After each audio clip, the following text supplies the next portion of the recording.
Hi, my name is Kenji Taguma. I am the president of the Nichi Bei Foundation and editor-in-chief of the Nichi Bei News. Um, as I reflect upon the past 15 years, I remember um, starting off the foundation, kind of guerrilla style, kind of incognito, um, as the Nichi Bei Times was looking to potentially close in the summer of 2009. I got together some community leaders, some media professionals, and eventually some staff to start the Nichi Bei Foundation to essentially publish the first nonprofit ethnic community newspaper of its kind in the country. There was no model to follow. In fact, there was an Italian American bilingual newspaper in Chicago that was looking for a model. They only found us. So immediately after we launched, they tried to seek advice, and I've given consultation to other uh, publications as well. But anyways, we officially incorporated in on July 27, 2009, which was a couple of weeks before the staff of the Nichi Bei Times um, knew that got the word that they were going to close. Um, but I remember it like it was yesterday. I remember getting the notice that today or that Monday was the day that the announcement was going to come from our president at the time to our staff that we were closing after 63 years as Northern California's oldest Japanese American bilingual daily newspaper.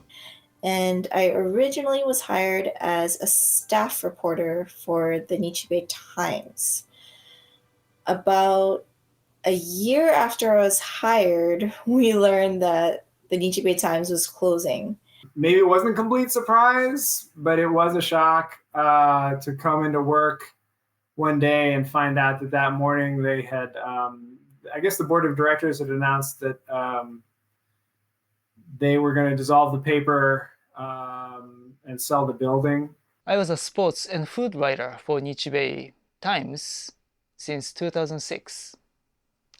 When it closed, Hokubei also closed a month later.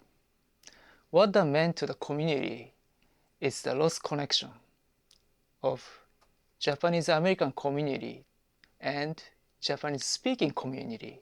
And I told them, today we're going to have a announcement. It's going to shock you that we're going to close, but we've been working on this successor organization. We don't know what it's going to be like. We don't know how. We're still in the development stages, but we're going to try to create a nonprofit publication. So, I hope you can take this leap of faith with me. And Kenji had let a couple of us on staff know that he had been working with other journalists and community leaders to form a nonprofit. And there was a lot of uncertainty up in the air.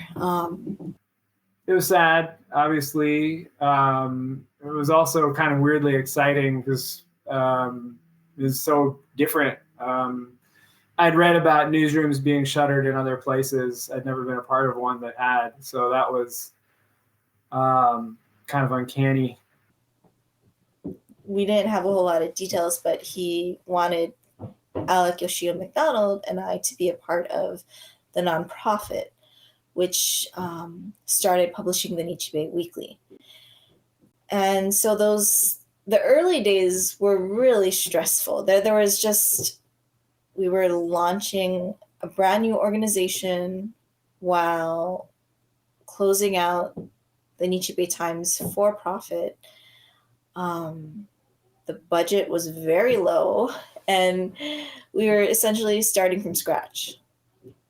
So furiously, we tried to use the last three publications of the Nichi Bei Times Weekly English edition to get donations, to get subscriptions, because we found out that the Nichi Bei Times board was not going to give us anything. So then I think that month there was a process of cleaning out the office. I remember just stacks of newspaper everywhere. Eventually, we inherited some old computers and some old desks. But contrary to belief, we didn't get anything from the Nichi Bei Times. So we had to build everything on our own. So when the Nichi Bei Times was closing in 2009, it was the tail end of summer of that year, and I was heading into my senior year of college. So I was still just doing a quick internship at the Times, but didn't really quite understand the gravity of the situation in terms of closing and then starting up an entire new nonprofit. For me, I was kind of just working on the paper, and it was just another issue. But at the same time, I kind of realized it was a bigger deal when it it had a separate cover, and it was really telling people, no, no, this is not the Nichi Bei Times anymore. This is the Nichi Bei Weekly and the Nichi Bei Foundation. After that, I had school, so I had to leave, and so was only there for the very first issue of the paper. Well, for the first issue or two of publishing the Nichi Bei Weekly, we worked out of the National Japanese American Historical Society's office. It was just maybe three of us on our random on computers that weren't connected to a network. So we're using jump drives to share files. Um, it was interesting because staff there was so welcoming.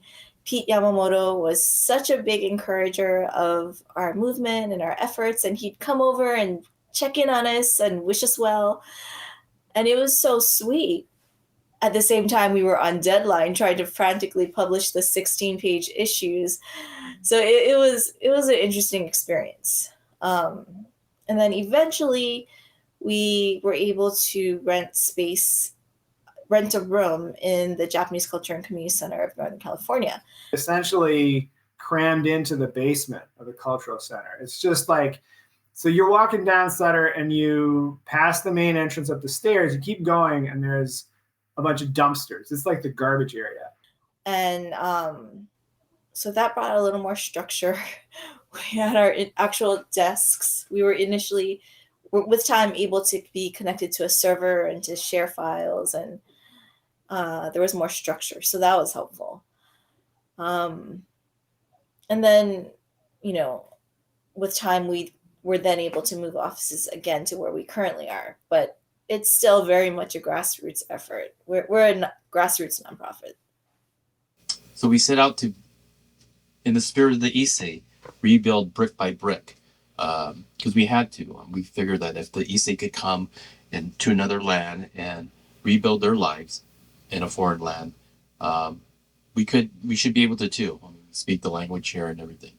So we really took spiritual guidance from people like Hyutaro Abiko, the pioneer, legendary publisher of the Nichi Bei Shimbun, and Shichinosuke Asano, who used the Nichi Bei Times after the war to start a movement for post-war relief of Japan.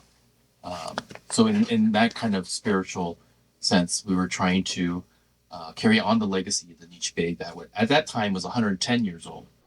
Back in the early days, we really were, saying we're the spiritual successor of the Nichi Bei Times. But in the time since then, I think we've managed to really cement our own mark within the community. We don't have to say that, we were formerly staff of the Nichi Bei Times anymore. I think our organization has gained its own sense of legitimacy. A lot of it in part due to Kenji's work on programming and the continued and thorough editorial voice headed by Kenji and Heather.